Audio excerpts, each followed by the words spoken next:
Awak Su-34 Rusia secara intens menyerang musuh di wilayah perbatasan Kursk. Rekamannya diunggah di akun Telegram @emoderasia pada Rabu 28 Agustus 2024. Awak kompleks penerbangan multifungsi Su-34 menyerang konsentrasi anggota militer dan kendaraan lapis baja unit angkatan bersenjata Ukraina di perbatasan wilayah Kursk. Serangan itu dilakukan terhadap sasaran militer Ukraina yang disamarkan menggunakan bom udara yang dilengkapi dengan modul perencanaan dan koreksi universal.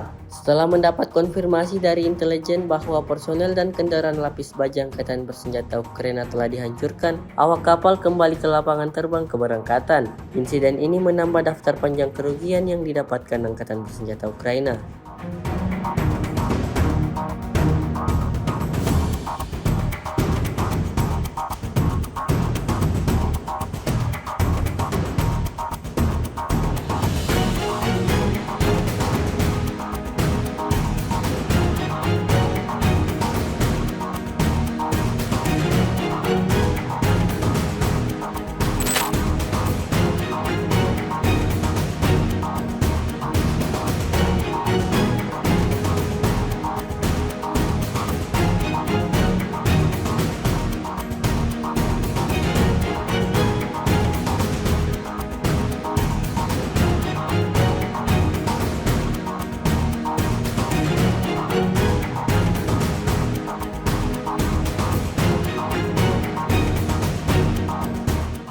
Download Tribun X sekarang, menghadirkan lokal menjadi Indonesia.